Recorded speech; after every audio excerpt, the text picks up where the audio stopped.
Assalamualaikum warahmatullahi wabarakatuh.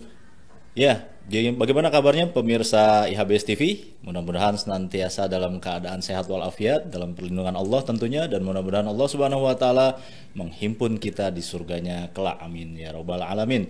Baik, pemirsa IHBS TV, pada hari ini kita berjumpa kembali di podcast IHBS TV. Kita akan bicara yang mudah-mudahan menjadi bombastis di negeri kita, bahkan di kancah internasional. Ya, apa itu?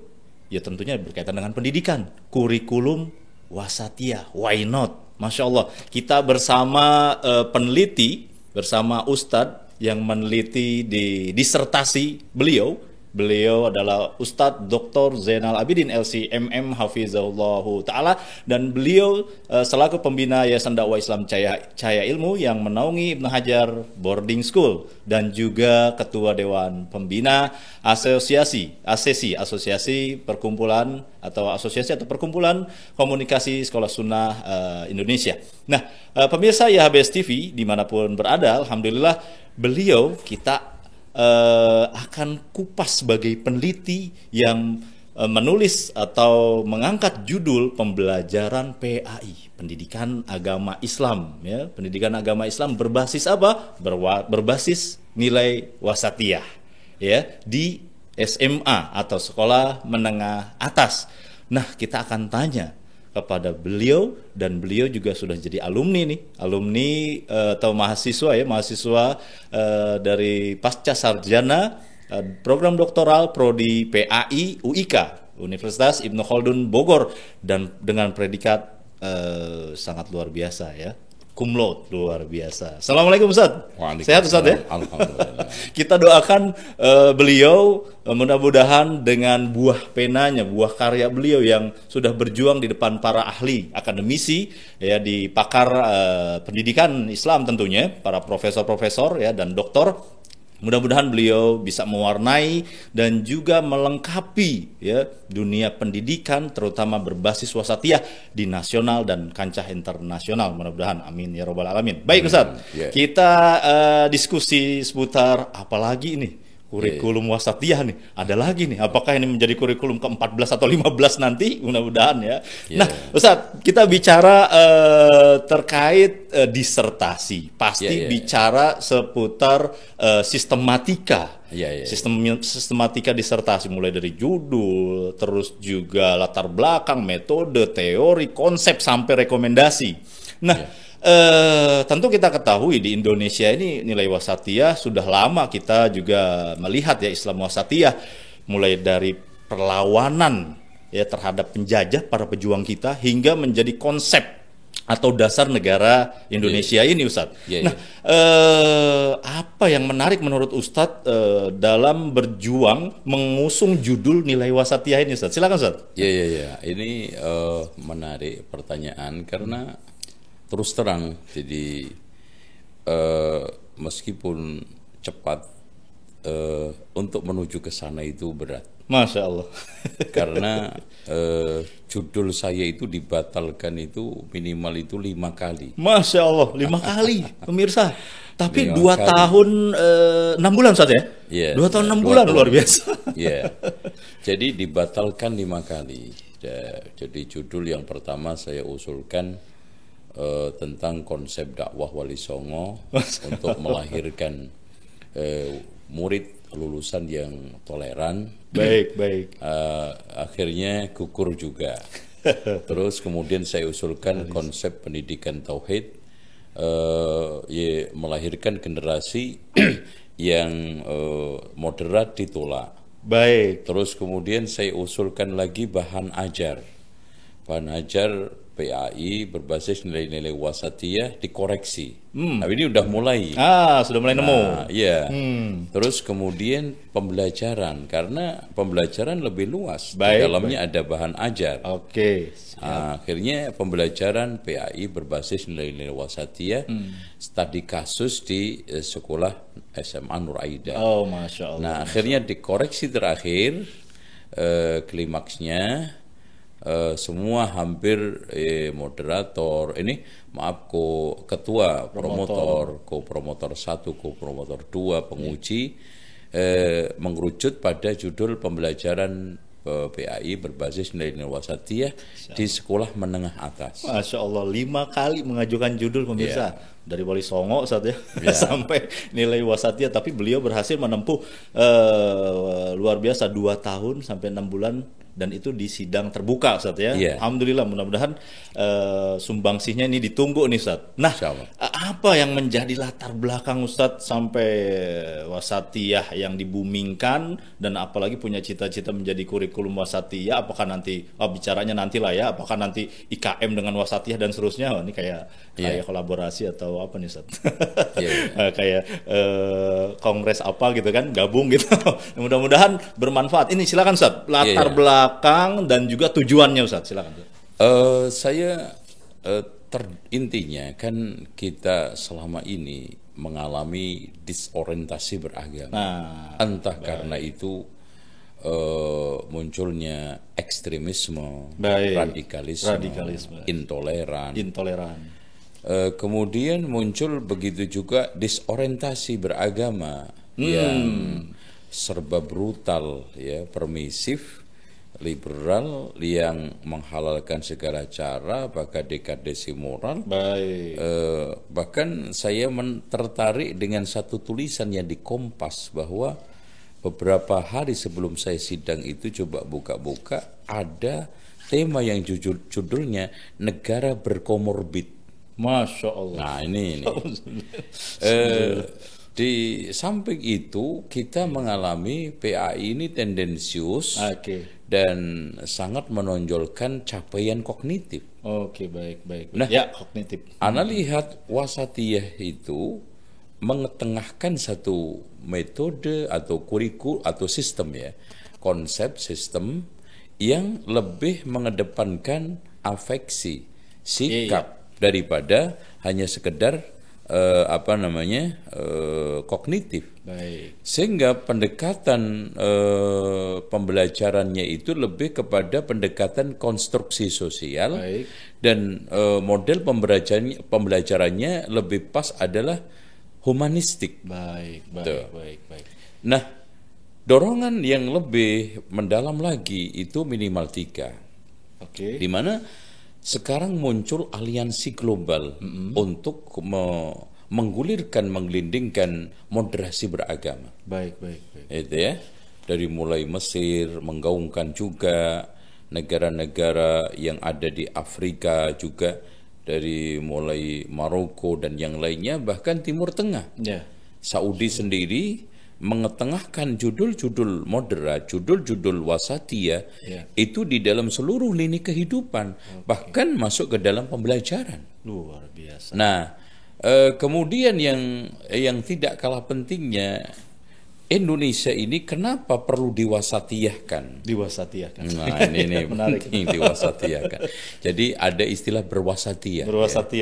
Berwasatiyah atau diwasatiyahkan karena Indonesia ini terkenal negara yang multikultural dan heterogen atau pluralistik.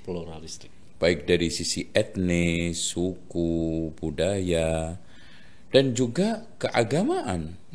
Nah, di sini kita harus menawarkan kepada mereka tawaran konsep-konsep moderasi beragama moderat yang tidak lain adalah wasatiyah. Nah, tawaran itu kita lihat sebatas pada tataran BNPT, kemudian di sana ada Majelis Ulama, di sana ada departemen atau Kemenak, di sana ada organisasi. Tapi belum ada yang menjadikan wasatiyah ini menjadi arus utama di dalam sistem kurikulum dan pembelajaran. Baik. Maka itulah yang mendorong saya untuk mencoba mengangkat wasatiyah ini di dalam dunia pendidikan secara real melalui penelitian. Dan yang tidak kalah pentingnya ini terakhir nih, selalu amunisi ini menyasar kepada kita. Bahwa di sana ada kelompok yang tidak lain adalah Salafi, yang selalu mengetengahkan judul-judul radikal, tema-tema radikal, dan beragama secara radikal. Dan lebih naif lagi, kita itu menjadi kelompok termarginal dan terpinggirkan karena tidak bisa mengaktualisasikan diri di dalam kehidupan. Nah, ini kan tuduhan sumir kan gitu. Gitu. Luar biasa. Jadi beliau sampaikan bahwa ya ibaratnya ada eka-eki gitu Ustaz ya. Ekstrim kanan, ekstrim kiri.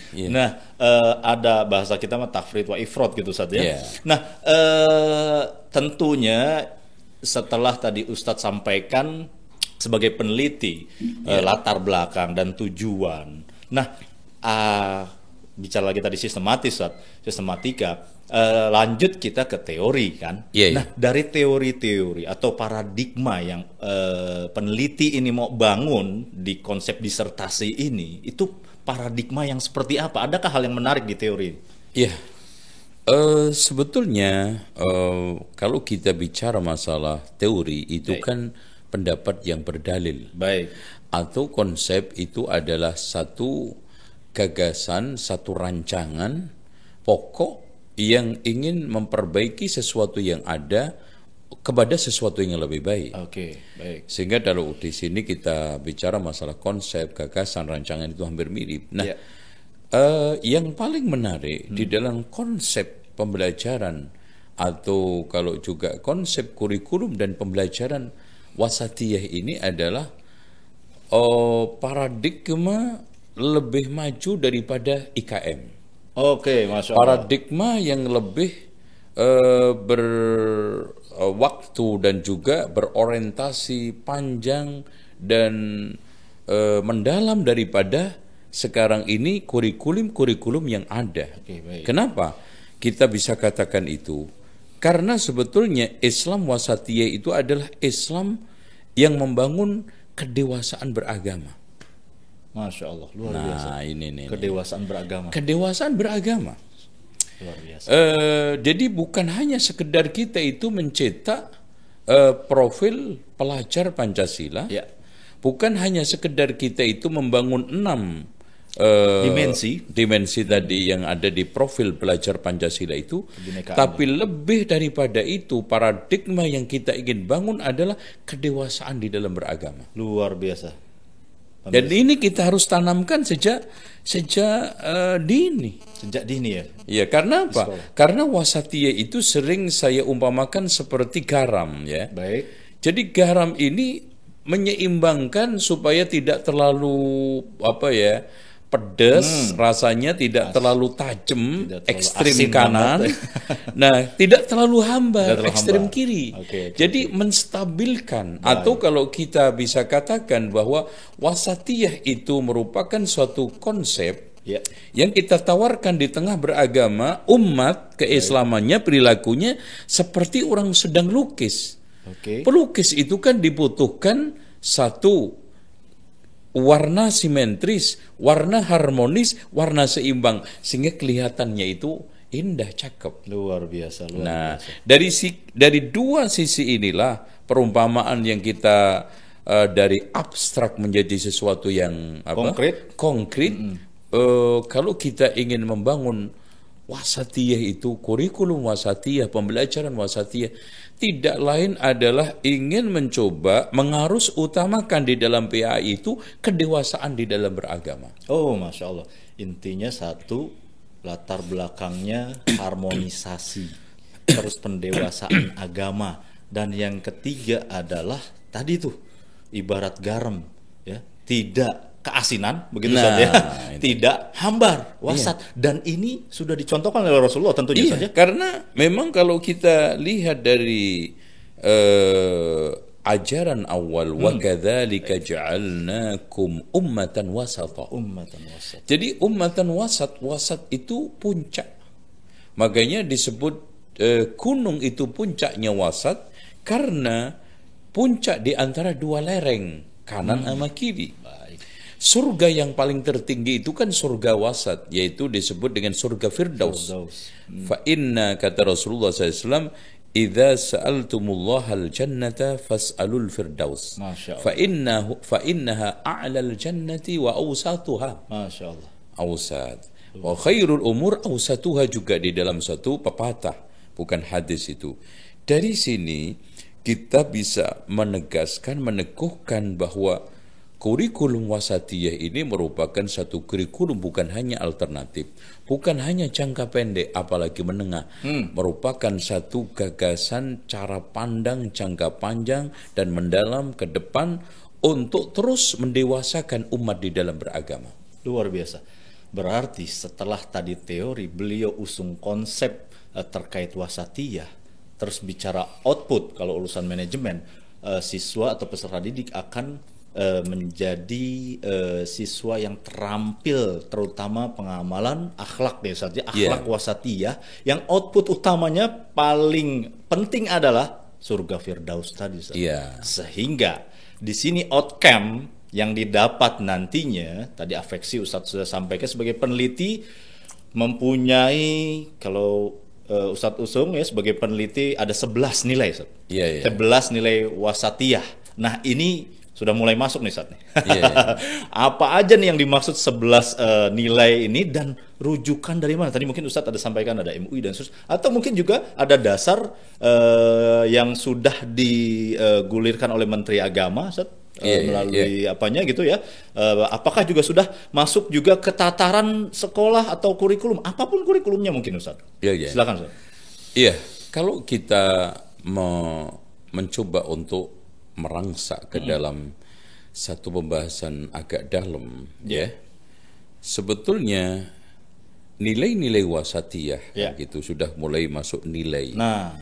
Nilai yang kita ingin gulirkan itu adalah nilai yang sudah terakumulasi dari Al-Quran dan Sunnah, kemudian mencoba untuk disistematikan oleh MUI. Ada tatarruful yamini, ada tatarruful yasari, ekstrem kanan, ekstrem kiri. Yang benar adalah tengah, yaitu Islam yang berwasatiyah, yang minimal mengusung 10. Kalau kita benar 11, karena di sana ada tahaddur wal ibtikar. Kita kerucutkan lagi ke dalam, sebetulnya kalau ada masukan-masukan dari penguji, sebetulnya yang paling esensi itu 5. Itu dari pertama adalah tawassut. Tawassut bisa tawassut itu bagaimana seorang itu selalu bersikap tengah di dalam konteks asnya itu tetap Al-Quran dan Sunnah, bukan tengah menurut persepsi siapapun, untuk menengahi ketika ada satu pertentangan. Yang satu mungkin terlalu keras, yang satunya terlalu lembek. Itu ya. Dan ini adalah ekspresi keislaman, perilaku keislaman. Bukan Islam itu sendiri, nggak ada Islam itu moderat. Islam itu sejatinya dari sono tidak perlu dikasih embel-embel, sudah memang wasat. Jadi Islam yang nilainya sudah bagus, Islam yang ajaran sudah bagus, di dalam tataran aplikasikan bisa salah-salah. Beragama kan bisa saja parsial. Karena mungkin kelemahan di dalam mencerna, menafsiri, dan yang tidak kalah pentingnya, daya nalar dia juga rendah, pengembangannya kurang. Sehingga di sini yang kita ingin soal adalah kedewasaan beragama. Yang kita ingin soal adalah perilaku beragama, bukan Islam itu sendiri yang kita otak-atik. Ya, nih. Nah, tawassut. Kemudian yang keduanya adalah i'tidal. I'tidal itu sikap di mana orang itu tegak lurus. Makanya ketika sholat ada istilah i'tidal kan. Artinya seorang yang berwasatiyah terus kemudian melahirkan sikap tasamuh, itu bukan berarti mengalah. Seperti yang telah ditegaskan oleh Prof. Al-Attas juga. Jadi sama sekali tidak ada makna tasamuh itu kesan mengalah. Tasamuh itu memberi ruang orang untuk melakukan sesuatu. Terus kemudian bekerja sama, toleran untuk mengangkat meskipun kita tidak saling sepakat. Ya, mungkin saya nggak sepakat untuk mengangkat barang itu, tapi kasihan dia kalau ngangkat sendiri. Begitu kan? I'tidal itu saja. Iya, i'tidal. Jadi kita artinya di dalam berwasatiyah ini ada satu syarat yang telah dibuat oleh Prof. Abudin itu yang pertama tidak mengarah kepada praktek agama relativisme. Dan juga sinkritisme. Baik. Kebenaran relatif, semua agama diadon jadi satu, kan gitu. Blended. Terus kemudian yang kedua, tidak ada politisasi beragama. Agama dijadikan kendaraan untuk politik. Baik. Nah ini. Kemudian yang ketiganya, ini harus ada arus utama di dalam mengetengahkan pesan-pesan moderat di dalam satu kurikulum pendidikan secara objektif, ya, tidak parsial, secara menyeluruh, secara holistik. Baik. Kan gitu. Ini masalah i'tidal. Kemudian tasamuh, kita tadi sudah makna di antara sekian makna ini wasat adalah tasamuh. Tasamuh itu adalah memberikan ruang gerak, memberikan toleransi. Memberikan napas orang lain. Gotong royong, kerjasama. Gitu saja. Jadi di sini tasamuh itu tidak ada satupun yang mengetengahkan makna tasamuh itu saling membenarkan keyakinan, saling melepas keyakinan, saling mengalah untuk demi kepentingan sesaat, simbol-simbol agama nggak ada. Ya. Itu. Toleran. Nah, makanya ketika nanti seorang itu sudah berwasatiyah dengan baik, maka dia secara individu menjadi orang-orang yang toleran. Baik. Bisa menerima perbedaan. Kemudian yang kedua, secara bersosial, dia akan bersosial secara fleksibel, luas, ya, memberikan satu ruang gerak orang lain. Secara warga negara, dia akan bersikap sikap-sikap yang menunjukkan warga negara yang toleran, warga negara yang santun, warga negara yang damai, warga negara yang kompromistis. Itu ya. Jadi inilah. Nah, di dalam pergaulan global mereka akan mengusung tema yang ditengahkan oleh IKM, implementasi kurikulum merdeka, yaitu kebinekaan global. Artinya aliansi global di dalam pergaulan global ini mampu bersikap moderat, mampu memahami perbedaan, mampu menerima berbagai macam kondisi-kondisi yang berbeda dengan adab dan juga etika Islam. Nah itu. Jadi sudah tawasud, i'tidal, tasamuh, connect ke IKM juga satu. Iya, terus kemudian yang keempatnya adalah tawazun. Tawazun itu seimbang. Seimbang antara dunia akhirat, seimbang antara materi dan non materi, seimbang di dalam hal apapun. Termasuk seimbang di dalam beragama, seimbang di dalam kita berpolitik, bersosial. Makanya ahli sunnah wal jamaah punya prinsip. Di dalam masalah ketuhanan aja kita tidak multi Tuhan, tapi juga tidak anti Tuhan. Ya. Kita satu monotis, kan gitu. Di dalam masalah sikap kepada ulama, ulama manusia tidak maksum, tetapi kita tidak boleh menghinakan. Intinya tawazun itu kita jaga. Nah, yang terakhir adalah musawah, egaliter, musawah. Ya, inilah sebetulnya makna wasatiyah yang sebenarnya yang ingin kita usung, dan itu semuanya kan sikap keislaman. Luar itu biasa. Yang semua diambil dari Islam. Jadi sekarang ketika kita membahas konsep wasatiyah, ketika membahas masalah wasatiyah, tidak ada kaitannya dengan ajaran itu sendiri. Kalau ajarannya sudah selesai, tapi yang tidak pernah selesai adalah kedewasaan di dalam beragama. Nah, supaya terbangun kedewasaan beragama, terus seimbang, ibarat garam tadi menyeimbangkan masakan. Kalau ibarat sekarang ini adalah lukisan, di sana antara simetris, harmonis, dan juga warna-warna itu seimbang sehingga dilihat itu enak, maka wasatiyah kita hadirkan di dalam perilaku kaum muslimin. Luar biasa. Sehingga ibarat orang Islam itu perilakunya itu sedap gitu loh, Mas. Ya, betul. Jadi bersikap sedap gitu. Damai, santun, toleran. Itu dan sedapnya. Dewasa lagi. Dewasa. Gitu. Nah, begitu. Luar biasa, pemirsa. IHBS TV.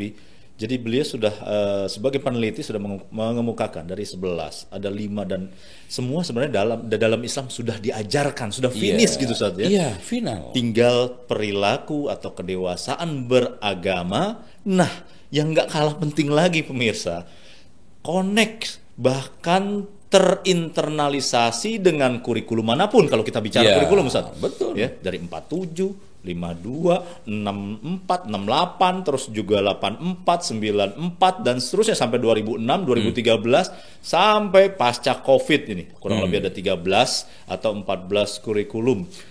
Intinya adalah yang tadi kita sampaikan, afeksi gitu saja. Kedewasaan beragama. Dan juga dengar-dengar dari Kementerian Agama baru sebatas peraturan apa Ustaz? Iya, kalau di sana ada keputusan Menteri Agama. Baik. Tapi sebelumnya juga pas Pak Lukman Saifuddin Zuhri itu juga sudah memasukkan ke dalam program nasional jangka menengah. Jangka menengah. Baik. Nah, Menteri sekarang ini membuat satu putusan keputusan Menteri Agama kalau nggak salah nomor 93 tahun 2022 di mana ASN itu harus berwasatiyah. ASN harus berwasatiyah.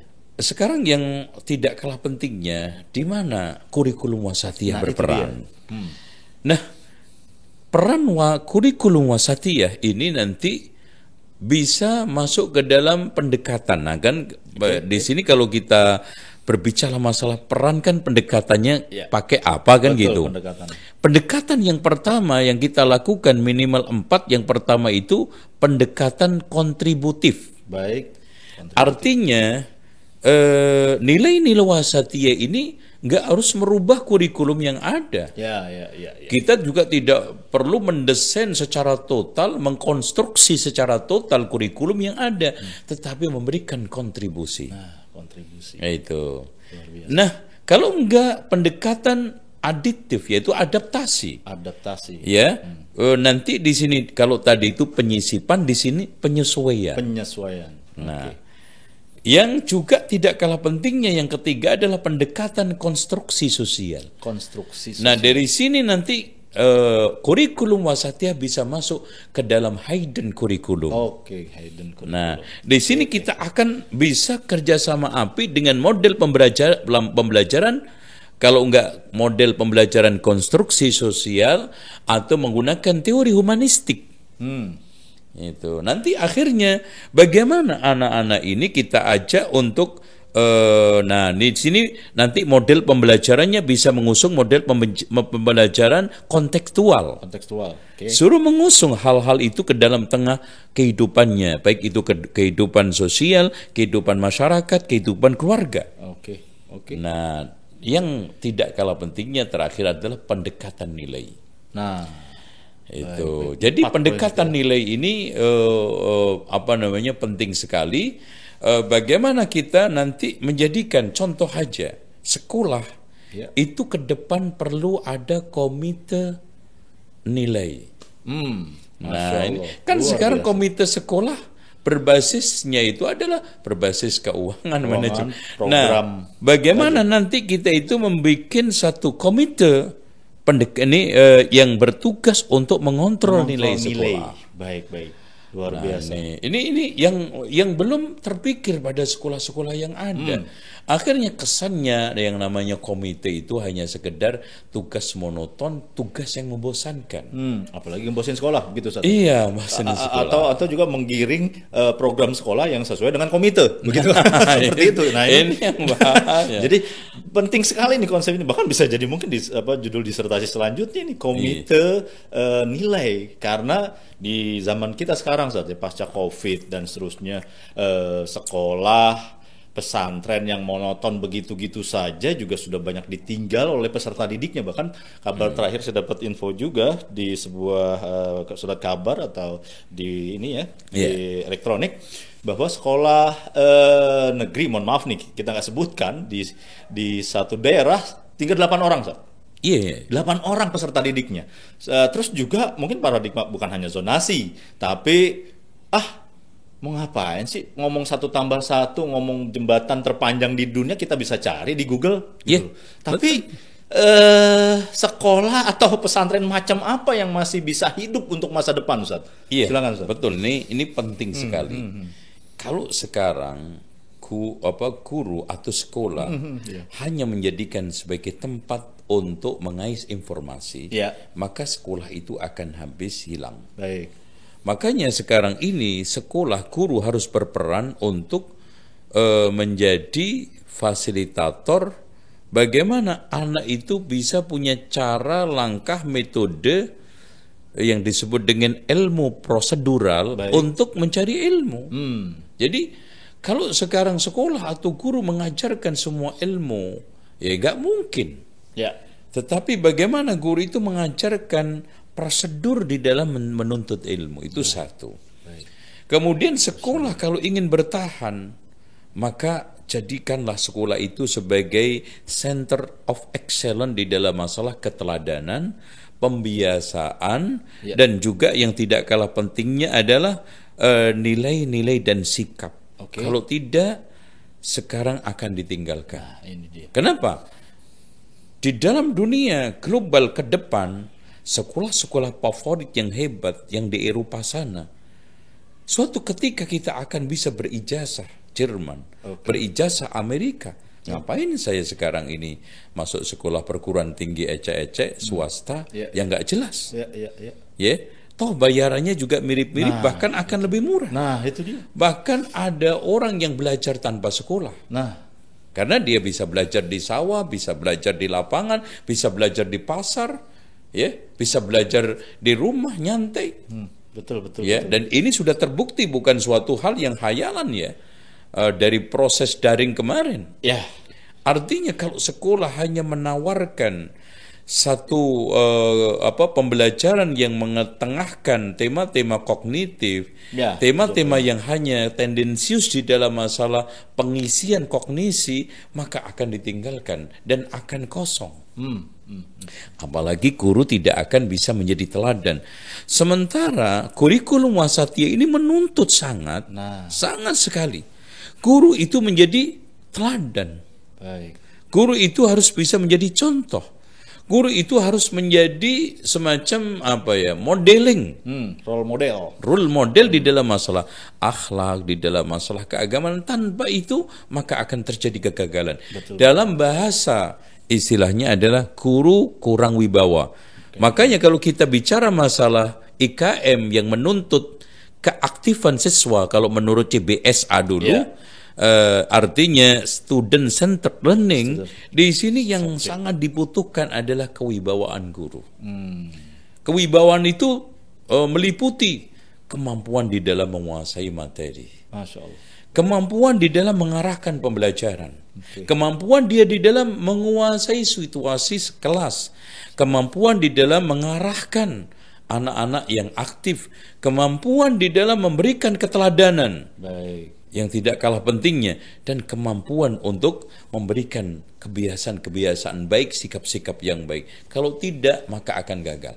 Nah, kalau kita dulu sangat luar biasa, zaman sekolah nggak suka membandingkan guru, nggak membandingkan pelajarannya, Ustaz, tapi membandingkan guru. Ada nih guru misalnya, mohon maaf, IPS atau IPA, tapi kok kayaknya monoton, kaku. Tapi ada guru matematika yang di mindset anak-anak itu, ini pelajaran killer mungkin ya guru. Tapi gurunya enak, enjoy. Sampai kepada guru, seandainya guru itu nyuruh itu murid nyebur, dia ikut nyebur. Dengan keenjoyan guru. Bukan hanya enjoy, juga tadi itu saja kedewasaan, terus juga teladan dan seterusnya. Nah, jadi intinya sebenarnya luar biasa, sudah terkoneksi antara kurikulum tadi wasatiyah atau IKM berbasis wasatiyah begitu saatnya dengan pendekatan 4 tadi luar biasa, sangat elegan dan tidak kaku lewat mana saja jalurnya bisa kita tempuh. Nah, zaman sekarang ini tadi sekolah dengan nilai-nilainya, komite juga dengan nilai-nilainya, guru ini yang penting itu yang dibenahi apanya, Ustaz? Ini jadi di dalam CBSA atau IKM atau manapun intinya kalau kita itu berbicara masalah student centered learning, itu perlu diketahui bahwa murid tidak semata-mata objek dan subjek. Bahkan kita bisa katakan murid itu subjek sekaligus objek. Subjek karena dia itu seorang sosok murid yang memiliki bakat, minat, kemampuan, harapan. Tetapi objek karena minat, bakat, dan berbagai macam ekspektasi harapan tersebut perlu dikembangkan kan oleh guru. Nah, guru di sini tidak berarti sekarang nggak perlu, tidak berarti sekarang ini tidak aktif. Bahkan guru di sini bisa satu menjadi fasilitator, dua dia bisa menjadi promotor, tiga bisa menjadi motivator, empat dia itu bisa menjadi kontributor, lima dia itu bisa memberikan satu di mana guru itu bisa memfasilitasi mengajak anak untuk bareng-bareng mengaktifkan pembelajaran. Kan gini ya, di dalam student centered learning itu menuntut murid harus aktif mencari bahan-bahan pembelajaran. Murid harus juga aktif di dalam menggali materi pembelajaran. Murid juga harus aktif mengondisikan suasana pembelajaran.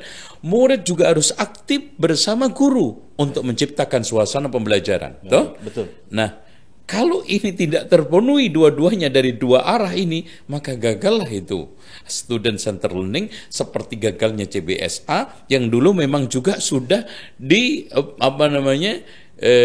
ibaratnya diuji cobakan di 2.500 sekolah juga sama. Dan akhirnya sistem itu ditinggalkan.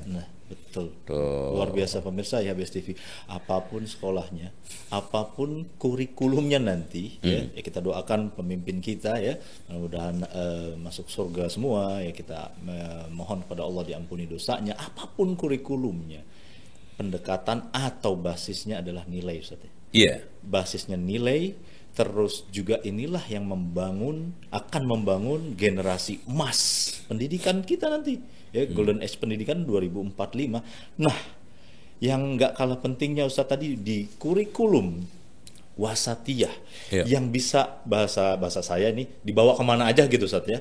Jadi sangat fleksibel ya. Terus juga sangat mendewasakan peserta didik, diharapkan menjadi generasi selanjutnya Ustaz ya, pemimpin-pemimpin di Indonesia maupun di luar negeri, tadi Ustaz sampaikan di dunia internasional dengan kedewasaan beragama. Nah, pertanyaannya Ustaz. Apa langkah konkret Ustadz setelah mengusung ini dan juga sebagai peneliti dengan kurikulum wasatiyahnya, why not? Silakan. Memang ini saya sejak awal ketika memilih jurusan ini, saya nggak mau ada pepesan kosong. Baik. Apalagi penelitian dengan berbagai macam waktu, tenaga, pikiran, dana, nggak sedikit kan gitu. Makanya semenjak ada tanda-tanda lulus, apalagi ujian tertutup, ini dikabarin akan ada, berarti terbuka, maka saya mencoba untuk mengangkat Wasatiyah Foundation. Nah, akhirnya mengerucut, insya Allah kita akan lembagakan ini Wasatiyah Foundation House, yaitu dengan singkatan agar mudah beradaptasi, dikenal banyak orang, WFH. Kan gitu. Kerjanya bisa di rumah dong. Ini. Bukan work from home ya. Bukan. Insya Allah WFH. Wasatiyah Foundation House. Nah, ini nanti berperan untuk mensupervisi, mengkontribusi, dan mengcoaching juga kalau mau lembaga pendidikan yang ada di Indonesia. Dan ini adalah milik umum, bahkan kita juga intinya kita akan merawat, kita akan berkontribusi ke dalam pembelajaran PAI dimanapun, di sekolah negeri, swasta, ya, dengan pakar-pakarnya. Insya Allah nanti kita akan rangkul, baik dari kalangan, semuanya ini dari kalangan pendidikan, ada yang profesor, ada yang doktor, ya, untuk bersama-sama berkontribusi, bersama-sama mencoba untuk mengkonstruksi baik itu sosial, PAI, pembelajaran PAI di seluruh sekolah Indonesia. Masya Allah, luar nah, biasa. syukur-syukur nanti kita bisa usung ke dunia internasional. Masya nah, Allah, pertama kali yang kita akan lakukan adalah konstruksi kurikulum. Ya, kita mencoba membuat kurikulum. Kurikulum itu kan kita bisa lihat 3 kurikulum dari sisi sistem. Ya, kita tidak akan mungkin bisa baca. Betul. Kurikulum dari sisi konseptual, kurikulum dari sisi mata pelajaran. Tetapi intinya mengerucut, kurikulum itu ada 2. Kurikulum dipandang dari sisi dokumen, ya, itu dokumen-dokumen yang ada di sekolah. Kurikulum dari sisi implementasi. Itu adalah mata pelajaran yang diajarkan oleh guru di kelas. Makanya guru di kelas itu berfungsi 4. 1 menjadi implementer, yaitu implementasi kurikulum. Guru sebagai adapter, yaitu mengadaptasikan, menyesuaikan kurikulum itu dalam pembelajaran. Dia sebagai developer, karena dia itu mengembangkan. Nah, dia sebagai researcher, artinya dia itu sebagai peneliti, minimal melakukan penelitian kelas. Nah, ketika 4 itu dijalankan seorang guru, maka PAI itu akan bisa mudah kita wasatiyahkan, dan wasatiyah juga akan bisa masuk ke dalam pembelajaran, insya Allah. Masya Allah. Itu luar biasa. Pertanyaan sebelum terakhir, terakhir. Bicara tadi PAI, mungkinkah wasatiyah ini kita luaskan lagi di luar PAI, Ustaz? Sangat mungkin, karena makanya ketika di sidang terbuka, saya rekomendasikan untuk selanjutnya ada yang mengadakan penelitian pada mata pelajaran selain PAI di dalam semua jenjang. Bisa aja nanti dia melakukan penelitian di tingkat PAUD, SD, SMP, SMA. Kenapa? Karena pembelajaran atau mata pelajaran umum itu sangat mudah untuk diwasatiyahkan. Ya, apalagi kita padukan dengan keterampilan abad 21. Contoh saja, kita ambil contoh, kita sekarang belajar IPS. Apalagi belajar yang itu mata pelajaran Pancasila dulu, apa sekarang namanya? PPKN. Oh, itu sangat bagus sekali untuk kita masukkan nilai-nilai wasatiyah. Iya. Ya, ketika kita membahas masalah etnis, daerah, suku, bahasa, agama, budaya, itu semuanya kita akan bisa masukkan nilai-nilai wasatiyah itu. Makanya sangat recommended sekali untuk siapa saja, apalagi S3, melakukan penelitian, terutama pendidikan di selain PAI yang berbasis nilai-nilai wasatiyah, insya Allah. Masya Allah, luar biasa. Insya Allah ini optimis kita, dan juga angin segar buat kita dan juga dunia internasional terkait kurikulum wasatiyah atau apapun kurikulumnya berbasis nilai-nilai wasatiyah. Terakhir, Ustadz, pesan Ustadz untuk dunia pendidikan Indonesia dan internasional. Silakan. Ya, ini penting ini ya. Jadi Indonesia itu memprihatinkan dunia pendidikannya, meskipun pemerintah sudah menggelontorkan triliunan rupiah. Betul. Itu dilihat dari indeks ya, prestasi, di mana Indonesia itu masih di tingkat Asia Tenggara aja itu masih nomor berapa, nomor belakang. Betul. Di tingkat ASEAN juga begitu, di tingkat internasional apalagi ya. Coba bayangkan kita melihat di tingkat internasional itu Indonesia masih di bawah Palestina. Masya Allah. Padahal Palestina itu negara yang sedang konflik. Nah, pesan saya di sini bahwa kunci keberhasilan adalah guru, kan? Baik. Dan kunci keberhasilan guru itu pada roh, spirit, dan juga semangat. Maka kompetensi terutama 4 yang paling harus kita tonjolkan adalah kepribadian. Karena kepribadian ini di dalam hasil penelitian menentukan di dalam prestasi dan keberhasilan pendidikan itu 84%. Setelah itu baru sosial, setelah itu baru pedagogik, setelah itu baru akademik. Bahkan banyak kok orang-orang yang sekarang ini berakademik lain akhirnya terjun ke dalam dunia pendidikan. Ya. Nah, di sini karena jiwa tadi. Ya, bagaimana sekarang ini kepribadiannya, rohnya, jiwanya yang sesuai dengan lagu nasional kita, karena bangunlah jiwanya, baru bangunlah badannya. Ya, dari sinilah kunci utama adalah guru. Dengan demikian, konsep yang kita tawarkan di dalam pembelajaran berbasis nilai-nilai wasatiyah adalah guru pengajar harus berubah menjadi pendidik. Masya Allah.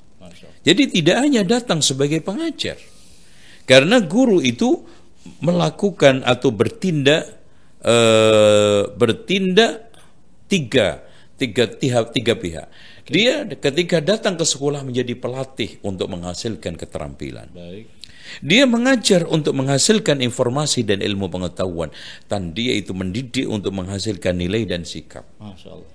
Tapi yang dominan utama, karena nilai-nilai moderasi beragama itu masuk ke lewat afeksi, maka yang utama pertama adalah kepribadian. Utama pertama adalah bagaimana sekarang ini guru itu memiliki kepribadian tangguh, hebat, kuat. Masya Allah, luar biasa. Makanya Rasulullah dan para sahabat berhasil, Ustaz, ya? Iya. Menjadi pendidik terbaik, generasi terbaik begitu. Iya, menjadi pendidik. Ya Rabb, ya Murabbi. Makanya Masya Allah, ini satu rahasia di dalam firman Allah ketika berfirman Alhamdulillahirabbil alamin. Allah hadirkan namanya yang juga otomatis mengandung sifatnya Ar-Rahmanir Rahim. Karena guru murabbi itu harus memiliki sifat kepribadian Ar-Rahman, penyayang, pengasih, Ar-Rahim. Artinya itu muncul karena dia itu tulus di dalam mengajarnya. Itu muncul karena dia betul-betul ikhlas menerima penuh hati profesinya. Karena dia itu menekuni, menjadikan itu sebagai pengabdian, ibadah, dan tujuan hidupnya, bukan pekerjaan sambilan. Makanya seorang murabbi ketika masuk ke dalam kelas, maka dia itu prinsipnya yang dibaca, yang diulang-ulang adalah Rabbi syrahli sadri. Sebagai tanda dia itu mencintai profesinya, menyenangi profesinya, ikhlas di dalam mengajarnya. Rabbi syrahli sadri wa yassirli amri, menguasai pembelajaran. Baik dari sisi tujuannya, modelnya, teorinya, metodenya, pendekatannya, strateginya, itu dikuasai semua. Wa yassirli amri wahlul 'uqdah.